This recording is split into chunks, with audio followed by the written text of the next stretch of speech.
Dhaggeeffattoota keenya odaa elektirooniksii irraatii guyyaa irraa akkaataa akkamitti YouTube yeroo moobaayil daataatiin fayyadamtan gatii xiqqaatiin akkamitti akka fayyadamtan gabaabinaan isinitti himaa. YouTubes ta'e Facebook irratti waan garaagaraa irratti yeroo tokko viidiyoo ilaaluu barbaaddanii garuu qarshii isin jalaa fixu gabaabinaan viidiyoo kana hordofaa. Garuu isa duraa YouTube channel keenya subscribe godhaa hiriyoota keessaniifis qoodaa kun tooftaa itti yeroo hundumaatti gargaaramtan waan ta'eef al takkaa yoo argitan yeroo hundumaaf itti fayyadamtu kanadha. Haa jennu YouTube keenya hin banannaa. YouTube bannee kuni moobaayil daataaf qofa otoo hin taane wayita maal fayyadamtan siniin jedha wayita waan biraa fayyadamtan illee jechuun akka sagaleen gidduutti ciccitu yoo connectioniin keessan dadhabaa ta'e illee akka sagaleen gidduutti hin ciccinne waan garaagaraa sin taasisa. Fakkeenyaaf haa jennu amma kana yeroo inni banula amma baay'ee load gochaa tura. Akka kana load gochaa tura. Kana maal gootu sini amma advertising kun dabartuuti isinitti agarsiisa. Okay. Advertising kun dabartuu Shamma advertising kun dabartuu Itoophiyaa magaalaa Londonitti argamu guyyaa 5 oli kana achi duratti ba'uudhaan embaasiin kun akka hojii isaa inni hojjechuu hin dandeenye godhanii jiranii haaluma kanaan hojii armaamanii obbo Baqqalaa Garbaa beellama yeroo darbe irratti miidiyaaleen eeyyama keenya malee suuraa akkasumas immoo viidiyoo keenya fudhachaa jiru kun qulqullinaan argina. Manni murtii ajaja nuuf haa kennu jechuudhaan gaafatanii ana akkuma isin ilaaltan qulqullaa'aa deema garuu akka moltan oduulee hardhaa argitani fuula irratti qulqullaa'aa garuu maaltu ta'u injichita gidduutti jechaadha yeroo connection keenya yoo dadhabaa ta'e wifi nan fayyadamu kanaaf ishee kun ishee xiqqoo goonaa jechuudha. Akkuma kan anillee amma qacarraa ta'e wifi fayyadamaa jira.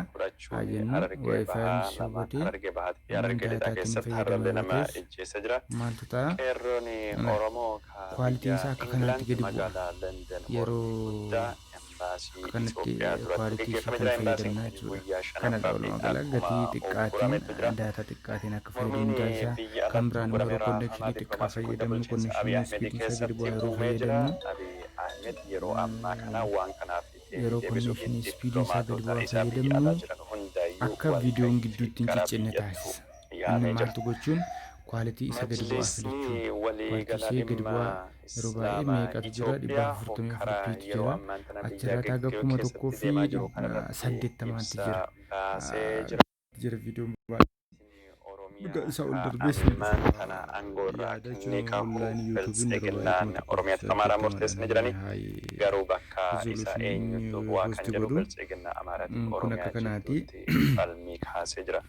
Kunini hangafoota kennaa amma kan biraa maal irratti Facebook irratti yoo jenne jennu Facebook irrattis sama viidiyoo ilaaltu ganama isiniin agarsiisuuf jecha daataa fayyadamaa jira.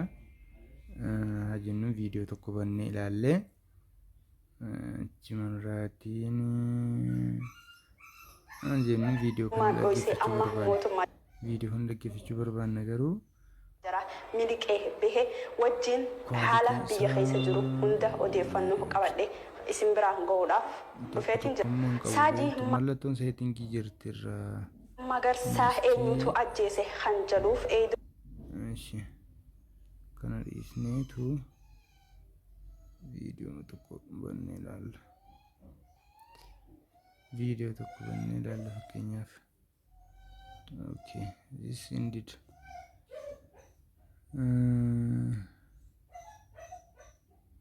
Jennu fakkeenyaaf. Akka bakkeetti dubbatamu. Sana miti dubbii. Fakkeenyaaf maal jedhu dooktarri lakkoon asirraatti fakkeenyaaf mallattoo seetingii kun jirti. Akkuma isin argitan amma kun ofirraa qaba fakkeenyaaf maal ofirraa qaba lakkoon iddoon seetingii kun laayivii dhaggeeffattuma fakkeenyaaf bakka firii nugusee jechaa jiran ishee kana mallattoo seetingiitti iddoo kana tuqxu yeroo tuqxan maaltu isiniif gara sirriitti la argita miti amma inni automaatikii irra kaa'eera. Ani garuu maal daataatiin hin fayyadamu waan ta'eef ishee kanarra hin kaa'a. Tokko kana lammaffaan immoo amma feesbuuk irratti amma kana bal'ina iskiriinii koorratti fayyadamuurraa maal gochuu qaba daataa xiqqaa akka jechuun daataa akka baay'een irraan fidneef ishee kana fayyadamu. Maaliif haga bal'ina iskiriinii isaatiin jechuun daataa lakkaa waan ta'eef jechuudha. Akka kanaati. Deemaa jira kan jedhan. Egaa kuni waa'ee dippiloomaasii waa'ee Poompiyooti.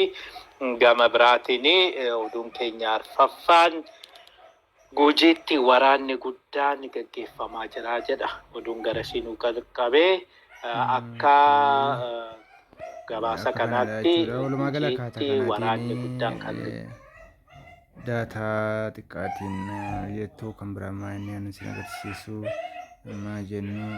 Anis keenya ta'a odaa elektirooniks handhuura Oromiyaa Finfinneetti boolee irraa ka'ee guutummaa Oromiyaatti dhiyeessii meeshaalee yeroo dhiyootti elektirooniksii kompiitaraa fi meeshaalee yeroo dhiyootti immoo isin sheer nuuf gootan yeroo dhiyootti hawaasa keenya bal'aa bargeenya jennee yaadna.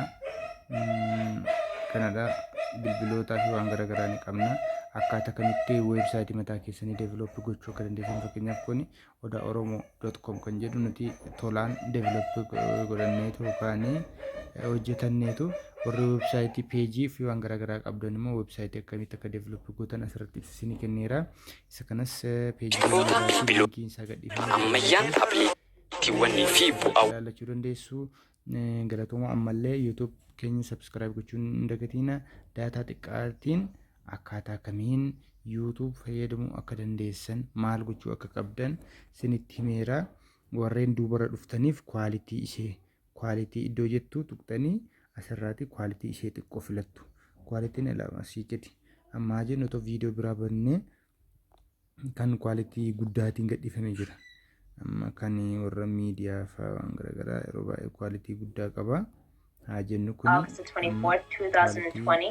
I'm one of your English anchors. My name is Soreti Sali. Today's bulletin is headlined with the following reports.